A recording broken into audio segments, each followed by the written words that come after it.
This is a book that was written 250 years ago, 1776, and we have been reviewing it. This is we have reviewed from book 1. We are now in book 4. The nature of our conversation is we are trying to appreciate the enduring power of ideas over time. And as students of economics, we seek to understand the extent to which the ideas we propagate will stand the test of time and whether they are truly new. And also, we want to find out from whether Adam Smith's ideas remain relevant in our contemporary society. So far, we have had conversations on book 1, which is of the causes of improvement, productive powers of labor, and of the order according to which its produce is naturally distributed among different ranks of people. We've had conversations on book 2 of the nature, accumulation, and employment of stock, and book 3, the different progress of opulence in different nations. So today we're starting on book 4 of systems of political economy, and we'll be looking at the first 3 chapters. Basically, in this section, in this conversation, we are going to look at what Adam Smith described as political economy, which is a branch of science of a statesman or legislature, which is proposed 2 distinct objects. The first one, to provide a plentiful revenue of subsistence for the people, or more properly to enable them to provide revenue of subsistence for themselves. The second distinct object that Adam Smith propagated was to supply the state of Commonwealth with revenue sufficient for public benefit. So in our conversations, my colleagues Kwame, Vivian, and Leo will be taking us through the 3 chapters. Right. Thank you very much, Melody.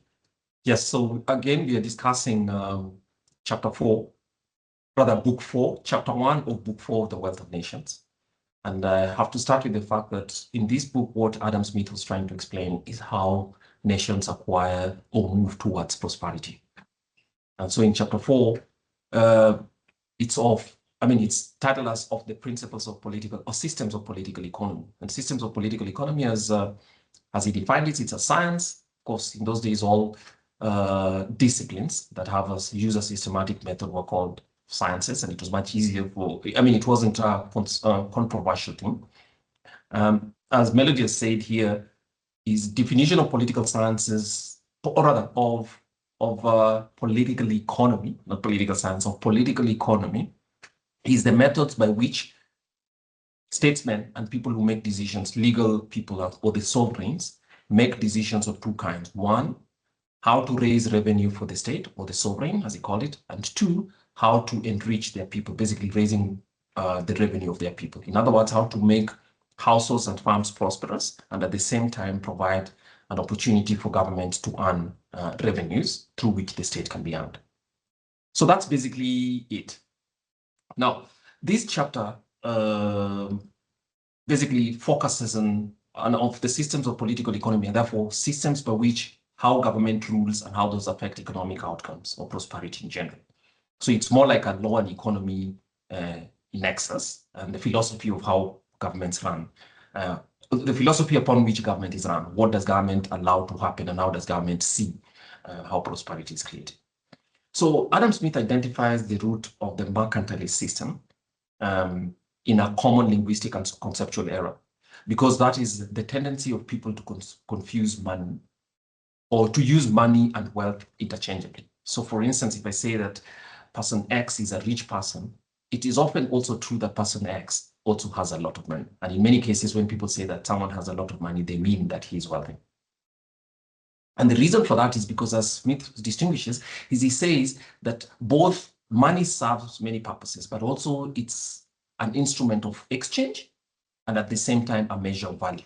Because it is a measure of value and also used as an instrument of exchange, people tend to valorize the measure of value attribute of money, leading to the popular opinion that a rich person is just a person with a lot of money, basically. And of course, by that reason, then that analogy then proceeds to say a rich country, therefore, is a country that keeps hoards or lots of gold and silver at the time, because gold and silver was the mechanism for currency at the time. Now, of course, Smith starts from the fact that because people use wealth and money interchangeably, and therefore leads to the error in thinking that a rich nation is one that must have a lot of money or has stores of money. This leads to the error in which people think that even states, the function of the state, the core function of the state is to ensure that it stores within itself and also within its republic, if I may call it so, or within the sovereign or the Commonwealth, a lot of gold. Remember that this is the 18th century, and so therefore in the 18th century, the dominant view was actually this mercantilist view. The mercantilist view is that a rich state is one way of ensuring prosperity for a nation is to ensure that it keeps as much money within it as is possible. This is a fallacy, and if you want to, you can consider as well that the IEA has written 52 economic fallacies. One chapter addresses this question. But the money is wealth mindset, dominant even today, it's a 250 years, at least rebutted 250 years old ago, is still one that led, it's a mindset that is maintained. And Smith says that this idea that the function of a state is to collect gold led nations to adopt policies that are aimed at hoarding cash. And therefore, even trade policies at that time meant you try as much as possible to sell out to many other states, but to prevent, to the extent that is possible, any imports. Because then that the view is that if people spend money in exchange for goods and you're buying something, you're losing that gold and therefore losing that silver, and that therefore the country is becoming poorer. So I repeat myself, but I say that this mindset was adopted by European nations. Remember, European nations at that time were very dominant, be it the English at that time, we had the Dutch, we had the Spaniards, and he uses all those nations and the examples very well. And one of the things that this hoarding mentality of hoarding gold and hoarding what you have, the belief that if you buy money, if you send money outside to buy something and you're English and you send it out to France to buy grain, you've lost, has led to some things. One of those policies effects is export prohibitions, which is you need to prohibit the export of gold and silver. And many countries actually tried it. Smith gives the example why this policy failed. The policy failed because, remember, gold and silver were very dense ways of keeping property. They represent a store of value. And therefore, if you prevent people from trying to move gold and silver across borders, and these are very small amounts which conceal or rather compact a lot of wealth, that is a policy that is not going to go much, and that is not going to be very successful. Because especially if gold is in private hands, and one person hopes to move, say, from England to France, right? And you're prohibiting the transfer of gold from France to England, or the reverse, because gold is held in a personal hands, and it's also very valuable and recognized both borders. That's unlikely to be, but you hear countries, or you had at that time that there was a view that, look, let's prevent our money from reaching other people, of our gold from going to other nations. The second fixation that this mercantilist policy has, or mercantilist mindset led to, was that the focus should not be on individual transactions. It led to what is called the balance of trade. And this is a fixation as well that we still see until now. There's a fetish for exports, which is fine, but it's not just about exports. And the idea is that trade is competition between, say, Kenya, in that place, so for instance, England or Scotland, and other people. So let's try and flood them. I use the word floods on my own, with our goods, but import as little as is possible. Why? Because we want a positive balance of trade. And it's something that we also see in Kenya every year when the economic survey is released. Among the things that regular commentators go to and say, wow, we are exporting less and actually importing more. And that in itself, that balance of trade equation which exists, or the balance of trade representation, identity, is something that some people claim that happens. And you hear quite a lot of it. So as long as total exports exceeded total imports, of course, that means that more gold would have come in because transaction was in that currency. So that means that the nation is richer. They forget that the reason people exchange is because they're also finding value. So gold in itself is a mechanism for exchange. And by valorizing the mechanism for exchange of currency, whether it's dollars, which you still see today, I think the government of Kenya sometimes as well, by boasting about the reserves that the Kenyan state has in foreign exchange, seems, or rather is at risk of going back to this balance of trade fixation out here. I mean, the difference would be paid, and therefore suggesting that the nation is necessarily richer. Now, Smith critiques these views, and he says he suggests that most of this view is the dominant view of merchants, or people who actually have merchants. They are interested in government blocking imports, but so that they have two advantages. If they can export, that's an advantage for them. But if they dominate domestic markets without having to compete with imports, they therefore think that their personal interest as a trader, if for instance I'm in Kenya and I'm a trader of maize, for instance, and I use that very, very deliberately, my thinking is that, look, if we stop imports of maize, and therefore satisfy from domestic sources imports, I am assured of a market, which is a good thing. But also preventing imports means that quote unquote the monopoly or the dominance of domestic farms is assured. But if we can also expand to exports, sell to other people who would allow us to export to them and therefore fight them by selling them exports, gaining their gold, we are necessarily richer. That might make an individual or an industry necessarily better, but it does not mean that that is sensible policy for the nation. And that's what he says. Smith is arguing that the obsession with favorable balance of trade has led to unnecessary and harmful government interventions, such as using very high tariffs to prevent maize from coming into Kenya, we all know, and sometimes even banning the import of maize or even sugar, right? But also by saying that this is very clever because whenever domestic suppliers therefore have a problem, whom he calls the merchants, one of the first things that they say is nonsense, such as, well, maybe I should not preface it, but fallacy. This fallacy extends to them saying, country X subsidizes its farmers. Why should Kenya therefore subsidize farmers? And people who say that tend to be people who have an interest in farming, or they do not realize that they're actually going to privilege domestic producers relative to the consumers of those same products. So Smith says, so then if these people are mistaking the exchange attribute of money for its necessarily representation of all wealth, especially at the broader scale, what then is, how should wealth be seen? And I think Smith is very right by saying that, look, money is not an end in itself, especially gold. It only represents what you can consume by what you can generate effective demand for. So in the synthesis, he's asking us to redefine national wealth. And he says that real wealth of a society is not its money, and therefore not how much the reserves in the central bank may hold, whether in foreign currency or even in physical gold, because banks still hold physical gold, but actually it's the value produced by its people. In other words, the land, because principally in those days, land was the major source of land and labor were the major sources of produce, not the exclusive ones, but the major ones. And therefore, money, whether it's the Kenya shilling, the notes, the US dollar, or even gold and silver in whatever means, is just useful for trading the products that are being generated. And they are not themselves. Why? Because, and he says it very, very carefully, you cannot eat gold or silver. You cannot wear gold or silver.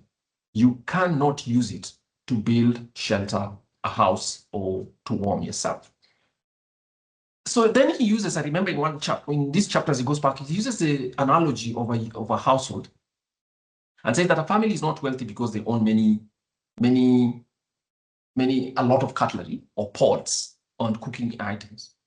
But because those cooking items sometimes are not an end in itself, they represent the fact that this family is capable of using those items to feed themselves, right? So in the same way, a nation does not necessarily need more gold than is necessary to circulate its actual produce. So that gold might reflect what actual produce is, but it's not itself the wealth of a nation. Really, really important distinction, but I think that's probably, that's correct. Then it comes to the international nature of money. And one of the ways in which people say this is, we've had it also in Kenya by saying that, look, if you open up borders and allow for people to bring in things, right, and we do not export, that we might find ourselves with no money because you will produce nothing. That's the same way as saying that in those days, the argument was that you'll run out of gold. And Smith says that, okay, these are people who don't actually understand how relative comparative advantage works. and how the comparative advantage, if one country is exporting and another is importing, the relative prices of goods of the same good in those places will be different by virtue of the fact that one country has a comparative advantage in one thing or the other. And so it's possible if a country has demand for more money due to its increased production, because that's wealth, its increased production is what leads to money, it will naturally attract sales, gold and silver from the global market. In the same way that as Kenyans, instead of being fixated with the fact that let's stop imports from South Africa, China, Uganda, Somalia, or wherever else we are obsessed with, the way to ask ourselves is how can Kenyans produce more goods, right, that allow other people to also exercise demand so that we can import both exports and imports. In other words, Smith is arguing that imports and exports are actually two sides of the same coin. You do not need that money if you have no goods to sell or you have no goods to store in terms of value. So if a nation has a surplus of money, the value of that money will drop and it will naturally flow out to where it is more highly valued. So governments don't have the necessity should not think it is necessary for them to protect by preventing trade and preventing the movement of money out of an economy, so to speak. So today, of course, we all know money moves in many, many ways. You bought something from Amazon or whatever your favorite global retailers are, it'll get here. You imported the goods and the services, you paid for it. So that means money has moved out.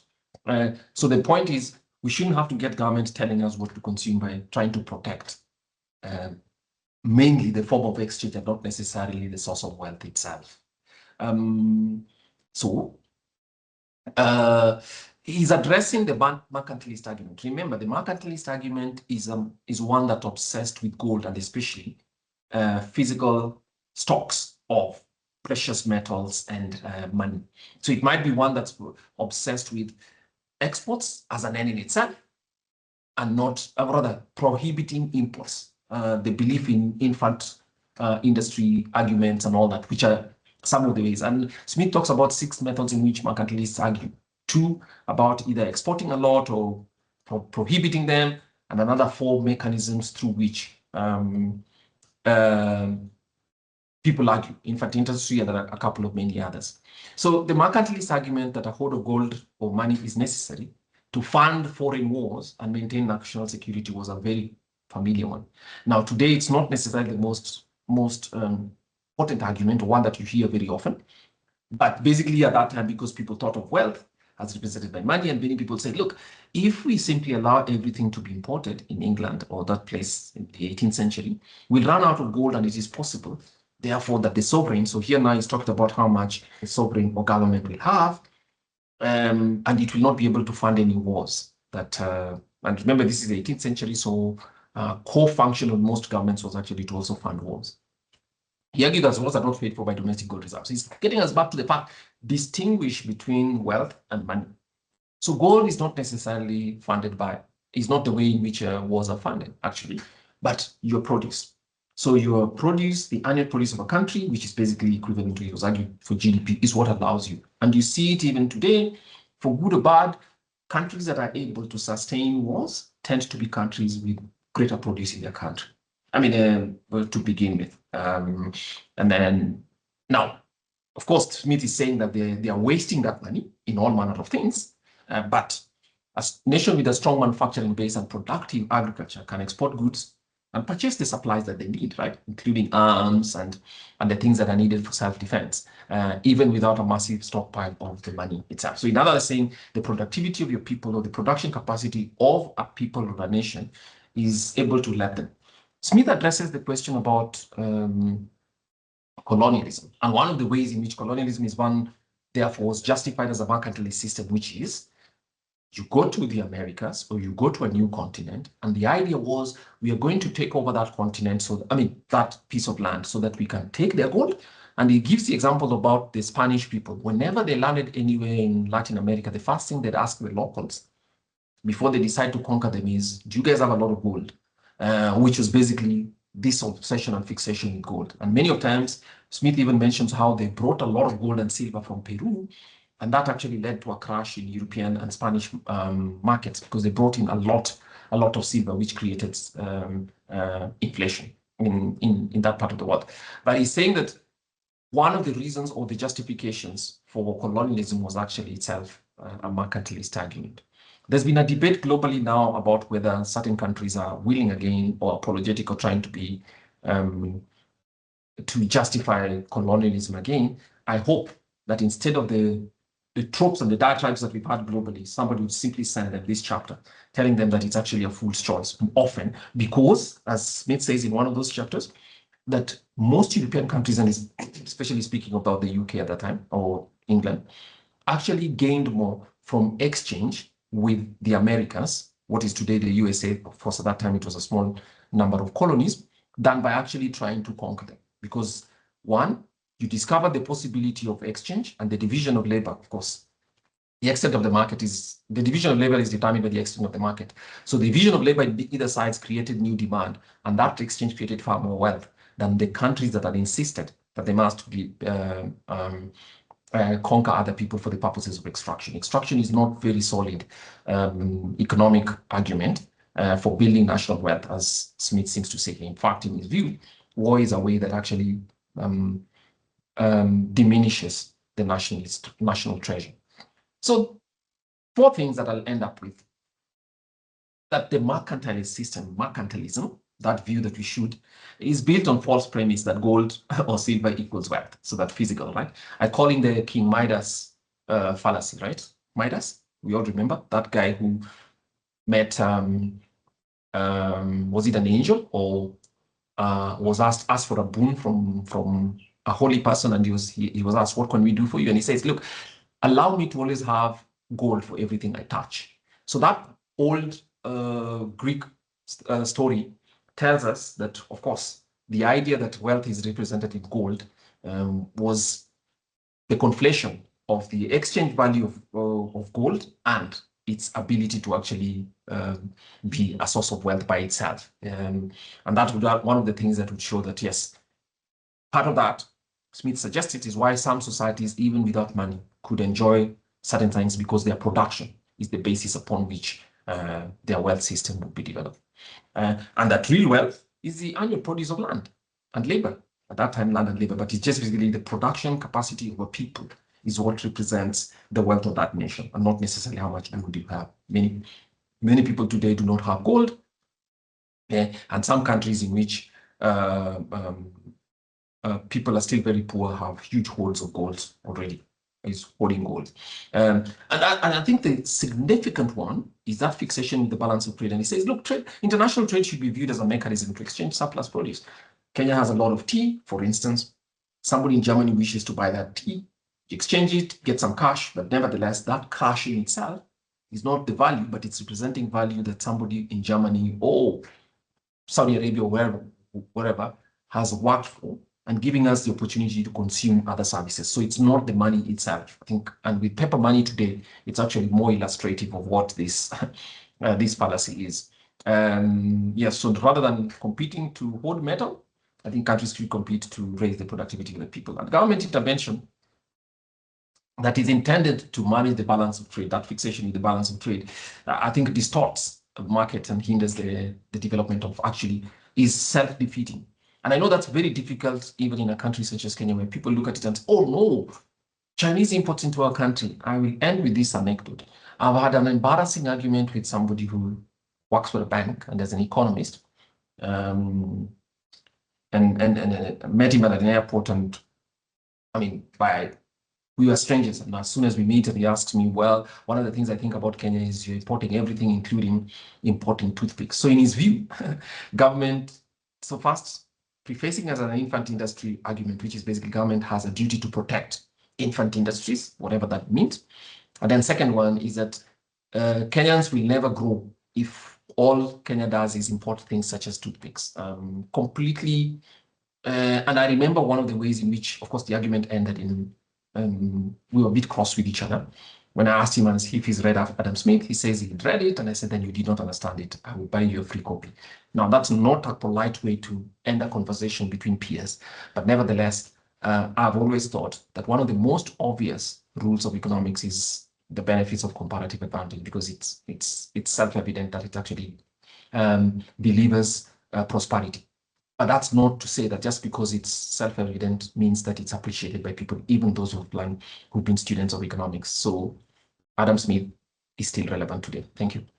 So in this chapter, Smith is arguing against restrictions on government restrictions on importation.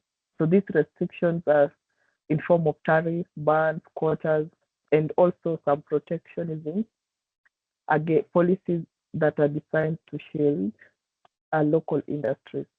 So what we are going to look at, or what Smith is telling us in this chapter, I've divided into 4 sections. So his argument and also what the concept is bringing in. Is bringing in the concept of comparative advantage, of which Kwame spoke something about it. I'll continue to speak more about it. Then he also speaks about the effects of restricting free trade and international trade, then what happens or who is affected. So let us go straight to his argument and also what key message is giving us in this chapter.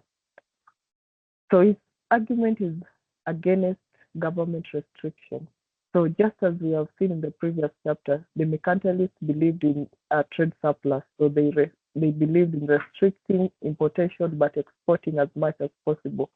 So there's effect of restriction, and it is not good, and it is Smith is warning us against restriction of importation. So let us see what he tells us.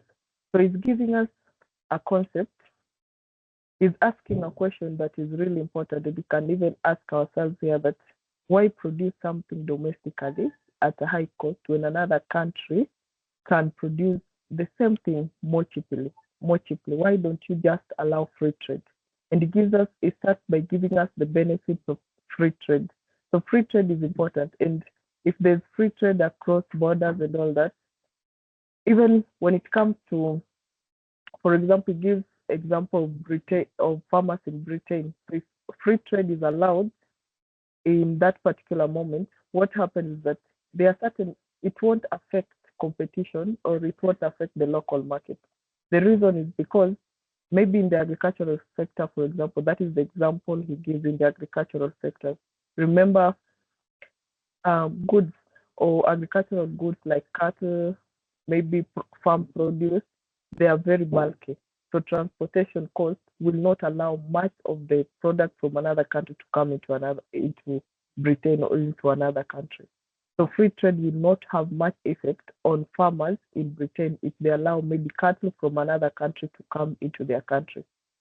But when there's restriction, it affects. And who does it affect the most? It tells us that those who are affected the most are the manufacturer. And also another thing that it sets out clearly is that, so we have said, is bringing in the concept of comparative advantage. So comparative advantage, if someone is able to produce something cheaply, then let that person produce. So it reminds us of the first chapter in the first book where we are talking about division of labor and specialization. So if a country is able to produce something cheaply, then let that country produce and allow for free trade. So me who is not able to produce it at a cheaper cost, allow it to come. So it gives there's an illustration it gives here that if the produce of domestic can be brought there as cheap as that of foreign industry, the point I wanted to make is this: it is the maxim of every prudent master. So he brings it at an household level. So it moves from a corporate or a government level, but brings it at a household level. So it tells us that if every prudent master of a family will never attempt to make at home what will cost him more to make than to buy. Then he gives, for example, a tailor. A tailor does not attempt to make his own shoes, but they buy them from the shoemaker because the shoemaker is specialized to make these shoes at a very lower rate. So a tailor should not attempt to make his own shoe. The same way, a farmer, the shoemaker does not attempt to make his own clothes, but employs a tailor. Then the shoemaker, the farmer attempts to make neither one of nor the other, but employs those different people. So basically, what you're able to note here, comparative advantage. If a country is able to make something at a cheaper rate, then it's rather make that, and what it's not able to make, employ another person. And this can only be allowed, or this can only be good enough if there's free trade or there's free movement of goods. That's why he's against restriction of trade. Then this brings us now to the effects. What happens when trade is restricted? Who is affected? Who suffers the most? Who benefits? So that is the question, or it attempts to answer again in this chapter. So number one, those who suffer the most when there's trade restriction are consumers through prices. Because now when the government bans importation, or when the government chooses to put tariffs and even quotas on goods that are imported, these prices will be translated to the consumers. The consumers will tend to pay more of this particular commodity. So the people who suffer the most when there's trade restrictions is the consumers. Then another thing, it often leads to retaliation. He gives us an example here of when countries, let me show you that example. He gives an example of Britain and England, where when one country decides to put a restriction, the other country will choose to retaliate. And if this retaliation goes beyond, the consumers tend to continue to get hurt even more and more. And we have seen that. So let me just give an example of what has happened currently. We have seen that when last year, January, when the United States placed 25% tariff on almost every trade partners, and most of the countries retaliated. Many people retaliated, and eventually it leads to what is called trade war. It leads to trade war. So he's giving us an example of France that restricted imports. England in return retaliated, and what happened was a trade war. So these actions, when one country decides to restrict importation, these actions tend to escalate political tension, and sometimes they often lead to wars. And he gives that example in this book. Then, though he comments that sometimes retaliation may be strategically useful. For example, if retaliation by another country only forces the other country to remove the trade barrier. So it can only be useful if the country retaliating forces the other country to remove the trade barriers. But often it is harmful, because when the country refuses to remove the barriers, because it will only hurt the citizens of the home country. So he uses mostly the term of the home countries. Then he brings in another concept of why amidst all that effect that trade restrictions have on consumers of a given country, why do countries still allow it? So it gives a comparison of a politician and also a legislator or an economist. So you find that for an economist or a good legislator, they think in general principles. They think in long-term goals. They focus on the overall nation welfare. But most of the time, these restrictions, when they are led when they are response, maybe the political response to short-term pressure. So we see that most of these restrictions happen because of the short-term response to political pressure.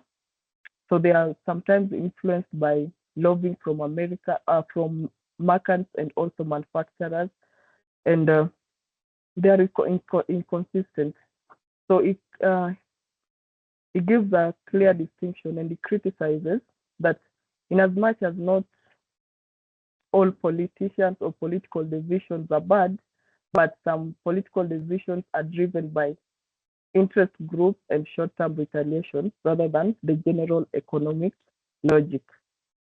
So, in summary, and also to say how this is applicable today. So his theory, or what he explains in this chapter, the effects of trade restrictions, we have seen them even in Kenya, for example. And my colleague Moses did a blog in our website. You can look at it, where in Kenya there's some the ban on the importation of sugar. So you find that if you compare the cost of sugar in Kenya as compared to global average and even other countries, it is almost 3 times. And this was as a result of the ban of importation of sugar. So you're seeing consumers affected. We end up paying much or paying more for a commodity that could have costed us less if free trade was allowed within the country. So trade restriction is not a good thing. And then he also tells us that what if maybe a company or an industry was protected and through trade restrictions, and now we have realized that is not a good thing. We want to now remove the restriction. We also warn against removing them all at once, because it can lead to laying off of laborers. So it should be taken into consideration step by step. But in general terms, trade restriction on importation and also exportation is not good for the welfare. So in as much as the mercantilists believe that you become wealthy by importing more, exporting more and importing less, Smith says that countries become richer when people are free to buy goods from wherever they are cheapest and most efficient. So we become richer if we allow free trade, if we allow your country people to buy goods for wherever they are cheapest and most efficient to produce, not producing what you produce at a higher cost if you can buy it at a lower cost from another country. So that is basically the summary of that chapter. So just to give context, so at that time, and as Kwame has explained, there was a big contest on what sectors and what specific what sectors should be based in which specific countries, and the book 5 is Smith's arguments against the mercantilistic system, and he starts by looking at in this specific chapter that why do governments impose restrictions on imports, even those that specifically reduce the national wealth? And then definitely at that time much work had not been done in economics regarding the same, but what as economists today, this chapter is about incentives, political economy, allocative efficiency, and also the divergence between public and private interest, and public welfare. So one of the central arguments in this chapter is where Smith begins to talk about the level of specialization, and he has one specific quote where he says, if it's the maxim of every prudent master of the family never to attempt to make at home what it will cost him more to make than to buy. And in that specific chapter, what he's looking at is that he observed, and later, which was canonized by economists, other economists, that households specialize, and then farms specialize, and then at the national level, and where he compares the specific sectors in England and in Spain, and even about those exports, that nations also specialized. We know that David Ricardo later came up with the comparative advantage theory, which actually observes specializations between different nations. So, and as you see, so that's that's one of the central questions. Then he goes ahead to derive what we call the anti-protectionist argument, which is he looks at tariffs and then looks at those other prohibitions, including at that time they were just ordinary prohibitions that specific,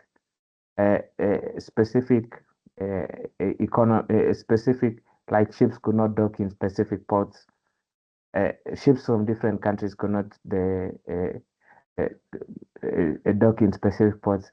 So what he does is he makes this argument, another quote, and which I'm going to quote for the purpose of for this discussion, that what is prudent, what is the prudence in the conduct of every private family can scarce be folly in that of the kingdom. And that essentially forms what we call the anti-protectionist argument, because what he means is that he is looking at the rationality of the market by saying every family, what is prudent in that conduct of that family cannot be bad to the kingdom, to the nation. And because he's discussing extraordinary restraints that gives the disadvantages to nations, he sees that Smith's arguments about that those tariffs forces capital to go into less productive units actually forms the part of what we call forms now the argument against protectionism, because what protectionism later does, and the empirical literature comes later, is that protectionism distorts those prices.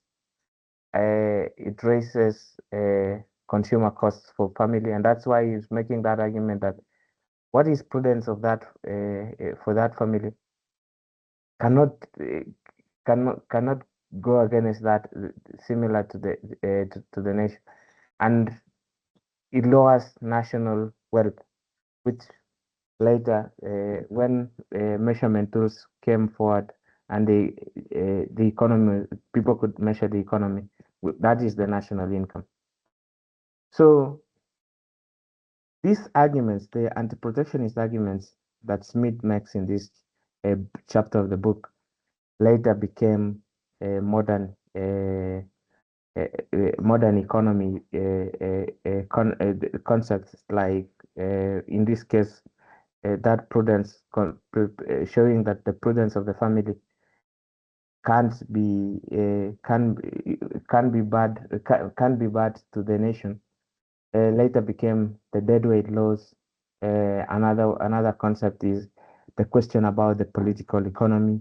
Another concept is now the production inefficiency that you see. Then subsequent to that, he also makes another argument about the question about natural liberty, and in this case, he gives this argument that every individual is continually exerting himself to find out the most advantageous employment for whatever capital he can command. And because he's making an argument, that these sectors, there is arguments against the restraint, he makes this against the restraint of importation. He makes this argument that if it's agreed that every individual should exert himself to find out the most advantageous employment, then definitely there should be no it should be the argument protectionism should not form the basis where countries restrain. At that time, England, the England restrained sectors, because you are restraining that sector, and you're expecting that an individual should exert himself to the most advantageous employment. You are actually constraining his civil liberty, and that is a very important argument even up to today. And as we see, Kenyan sectors, especially those ones that are constrained by government policy, government is basically constraining by policy constraining effective efficiency, productive efficiency. They are actually constraining civil liberties. Then the last two things that I want to focus on is the fact that at that time, industrial organization, which is the branch of economics that deals with markets and the power of markets, and what different players do to capture markets. At that time, there was very little literature, but in Smith's political economy analysis, he brings out this concept by saying that the interest of the dealers is always, in some respects, different from and opposite to that of the public. He is making what later was canonized by George Stigler in the paper Theory of Regulation, Theory of Economic Regulation and Competition, where he makes this argument that the theory, those people who are dealing with specific sectors, their incentives actually could go in different ways and very different from an opposite of that of public. And this is very important. Even today, while, for example, there was recently the oil scare, the shortages related to fuel, and then the scandal in Kenya, you realize that those people who sell fuel to government actually have very different objectives to those ones of the consumers. As a consumer, you're looking forward to cheaper fuel, for example. You're looking to, outside cheaper fuel, you would be looking at available fuel, many of those things. But the dealers who would actually deal with those sectors have very different objectives because of incentives, and that is a very important element of political economy. So, and later, it formed the basis of public choice theory, and the paper from Stigler, the paper from Manka, also describing the questions about collective action, because the paper from Gordon Tullock, the paper from Ann Kruger, the paper from James Buchanan, who later won the Nobel Prize for Economics on public choice theory, comes from this specific. Smith had already made this important distinction that import restraints persist because producers influence the state, and they become part dependent. Once when they persist, we call them part dependent, which is also another term that comes from political economy. So these are very important concepts in modern regulatory work. And given the fact that at that time there was very little literature around industrial organization. And then also when Smith was making that argument, he was describing structure of markets, that there are lobbying incentives, producers can lobby, producers can capture markets. Costs necessarily do not diffuse, among other things. And then the last one, as I end, two things before I end, is that one thing that you notice from Smith's argument is the fact that he makes an observation that the monopoly of the home market frequently gives great encouragement to that specific species of the market. Because, and at that time he had not observed, because supply demand curves is a feature of the 19th century, of the 20th century. But what you could see is that specific markets, those big players in those specific markets could actually raise profits for, could reduce national welfare. Consumers had less decisions to make. So you could attributably, and what he was making at that time is actually a feature of monopoly of monopoly markets, which of monopolies, which they could raise prices, or on one hand be able to, apart from raising prices, on the other hand be able to constrain availability of that. And then the last part that he makes is he makes of this he makes this one thing that has become the most cited quote, which he gives. He provides a free rider, which to me also is an exception to trade.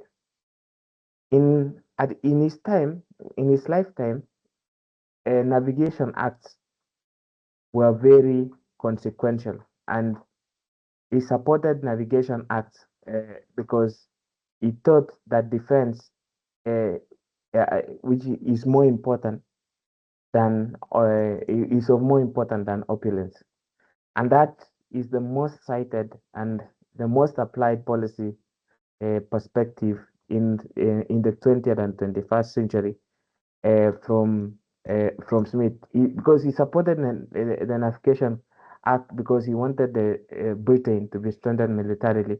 That naval power was strategically essential, and by making this argument, he comes out that he's not he's providing that exception, because he's saying that the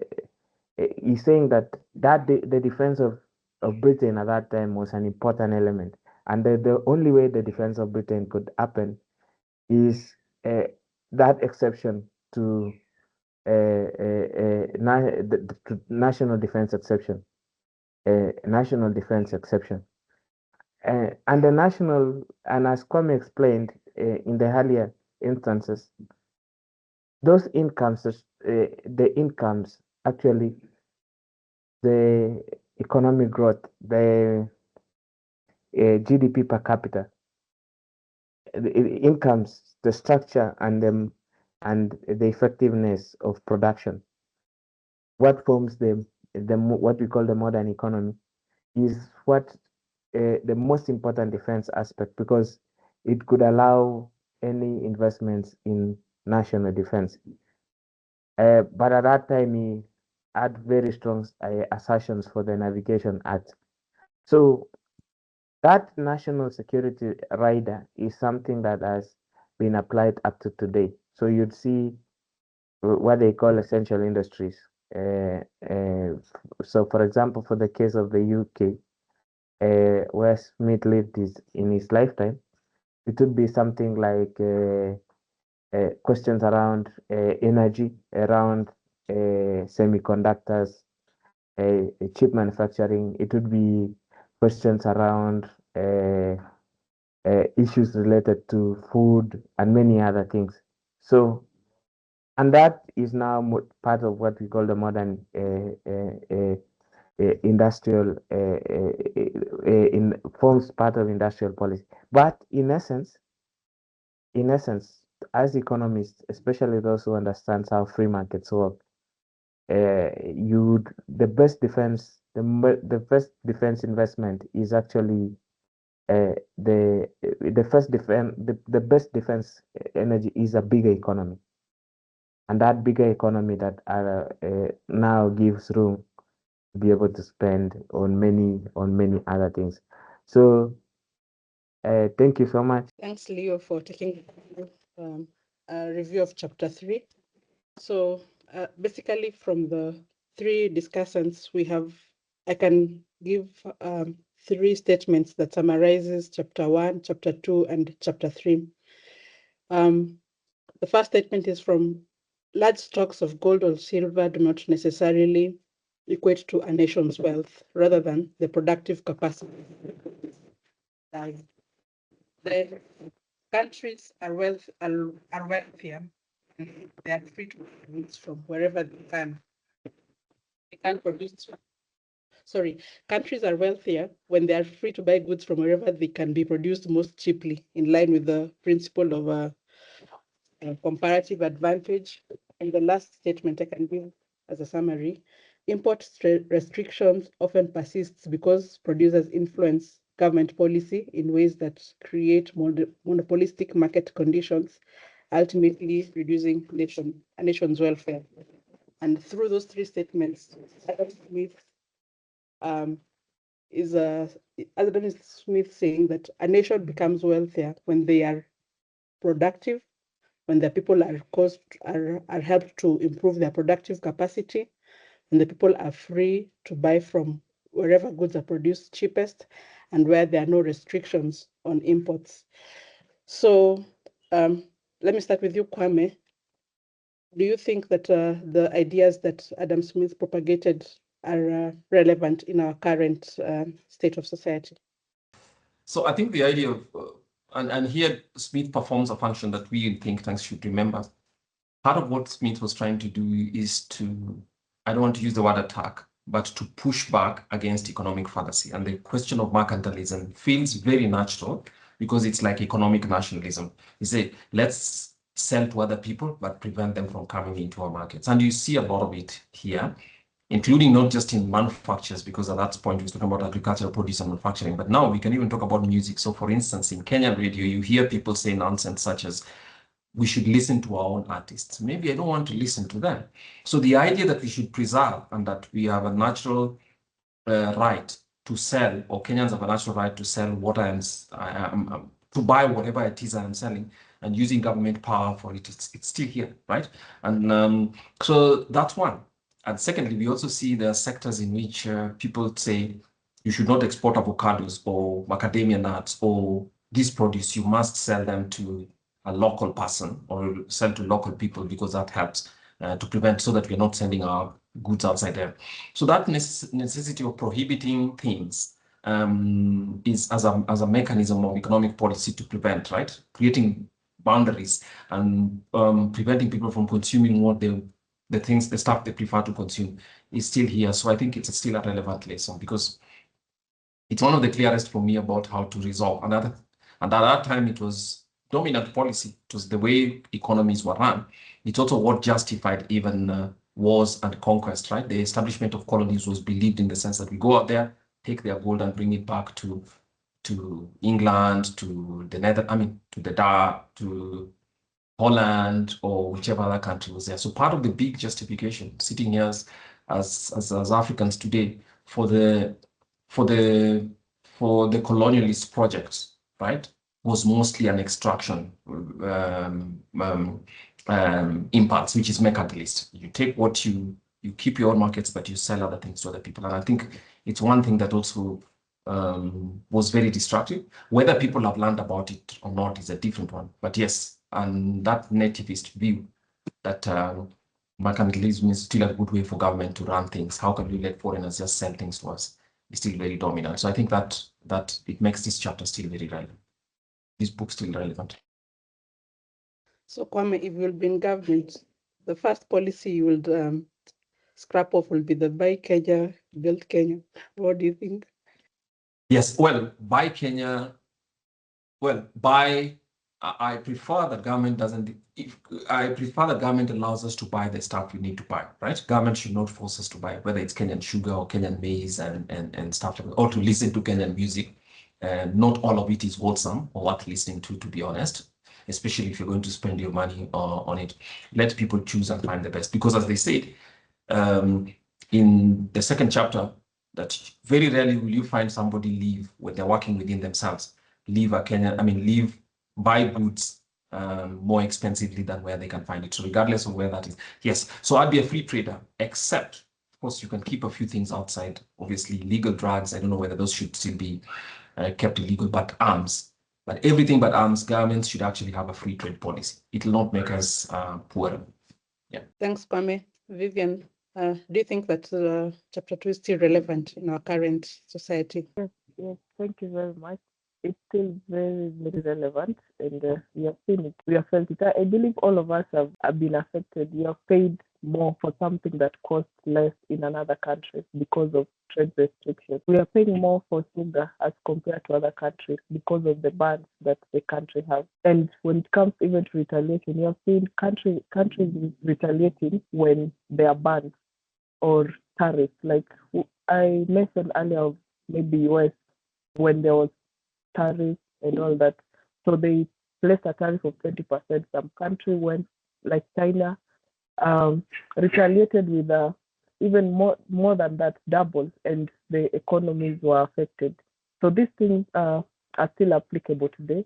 And I strongly agree with him that trade restriction is a bad thing because it affects the consumers. It may politically, they may say it protects or infant industries and all that. They may benefit, but the real people who are the consumers, who are the majority, are affected, and they end up paying high prices because they are banned from accessing the same goods at a lower price. Thanks, Vivian.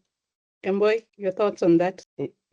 Yes, so I think Smith's chapter is still relevant, but I don't think there is a free rider exception for is exception to the defense, because the national defense is not relevant. Because remember, if you look at the Navigation Act, whether it's the UK's Navigation Act of 1651 or whether it's the Jones Act in the US, all of them have been evaluated to actually it shows, and that is a question that somebody tried to debate with us when we wrote an op-ed on the Nation after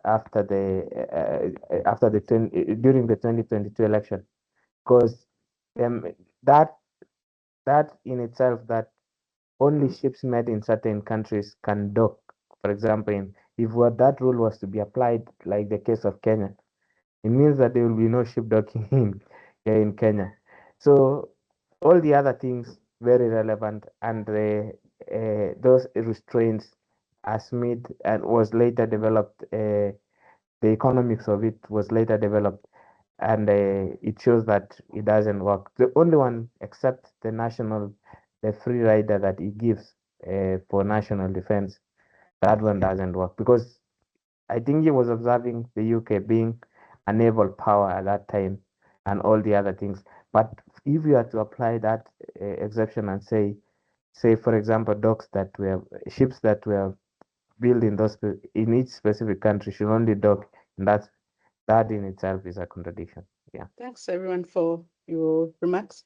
On to the concluding remarks, and maybe you can also, everyone could comment on the issue of we always measure the stock of money, like how much import, how much foreign currency do you have for import reserves? Yet, on the other hand, Adam Smith says that that's not really important. The stock of money is not important. What is important is our productive capacity. So you're free to give in your thoughts on that and concluding remarks. Kwame, you can go first. Yes, I'll read my favorite paragraph just from the book, just to quote specifically. So he says, the discovery of America, however, certainly made a most essential one. By opening a new and inexhaustible market to all the commodities of Europe, it gave occasion to new divisions of labor and the improvement of art, which in the narrow circle of the ancient commerce would never have taken place for want of a market to take off the greater part of their produce. So that's my view. But responding to your view about it, yes, I think fundamentally it is. And the reason government, of course, maintains or argues to maintain foreign exchange reserves at a certain level is basically to support the currency or to provide it, right? So we say, for instance, in Kenya that we have 5 months worth of import cover, rather, to allow imports to take place. So basically, that's one. So by itself, just because you have $2 billion stored, when the entire economy is almost 12 times that, that's about 8% of GDP. It's still telling you that that's just the amount of money that government stored, but the amount of wealth that is available in the Kenya is actually based on what people produce out there. So we ought not to think, in my view, of that $12 billion as necessarily representing national wealth. National wealth, you can maintain $12 billion when your average person in Kenya is still earning less than $250 per month. Ask yourself whether that $12 billion can be used to improve people's lives and not just kept as a symbol in itself, which is cited in speeches and which people think of as representing good value. Yes, what's the welfare benefit of keeping $12 billion? So that's my view. And even if that was depleted, Adam Smith suggests that the depreciation would take place because the value of the Kenya shilling would take place, and a new exchange rate would emerge, which would bring in more exports, and that brings in sufficient reserves. So the reserves in themselves actually maybe to just respond to small-time shocks, but in my view, they do not represent the quantity of wealth, so that we should not feel that that's a big measure that our welfare has improved just because government has been keeping 6 months of export cover, for instance, of import cover, for instance. Thanks. Thanks, Kwame. Vivian, your concluding remark. Okay, thank you very much. So even as I conclude, there's a point here that I wanted to read. So when now removing the restriction, remember, Smith and we too, we agree that restricting trade is not a good thing.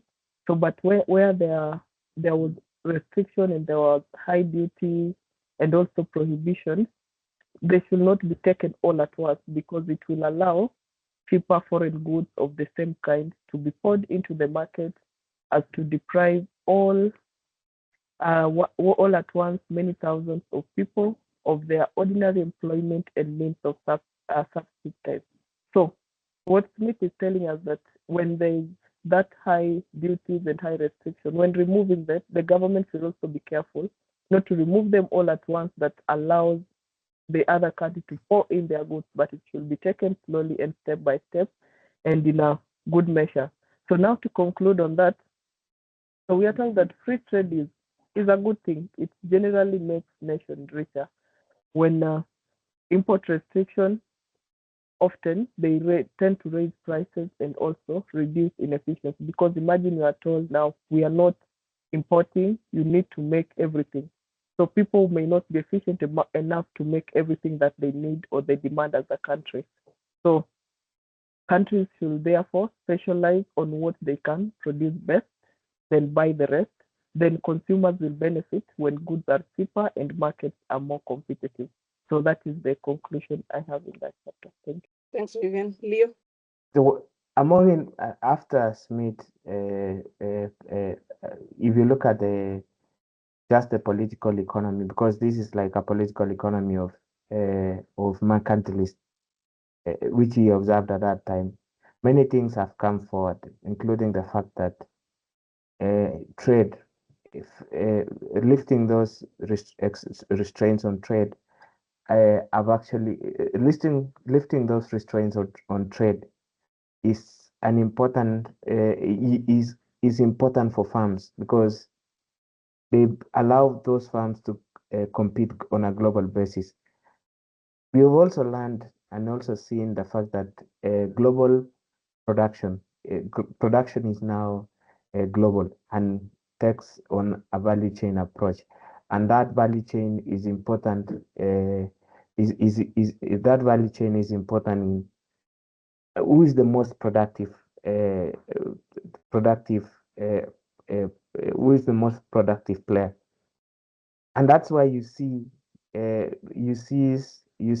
rise of China among us other countries, that the best exporter is the best exporter, the number one exporter in the world is also the number one importer in the world. So those two things go hand in hand, and there is definitely economic lessons from that to be learned from that. So for me, I think that the mercantilistic societies and will perish for and pay a huge price on growth and many other things by failing to allow those what they call the nascent sectors or infant industries to be put off. And that's why Melody, to add on the Buy Kenya, Build Kenya, the Buy Kenya, Build Kenya should be necessarily the best. Who is the best guy who can compete, for example, on a global basis? Not the best guy, not the guy we are buying from a guy who is the most expensive, even within the region. And I support Kwame's arguments around that. Thank you so much. Thanks, Leo and Vivian and Kwame for the insightful review of chapter 1, 2, and 3 of book 4. I'll end this session with a quote from Adam Smith. It is the maxim of every prudent master of a family never to attempt to make at home what it will cost him more to make than to buy. With that, I wish to end this session.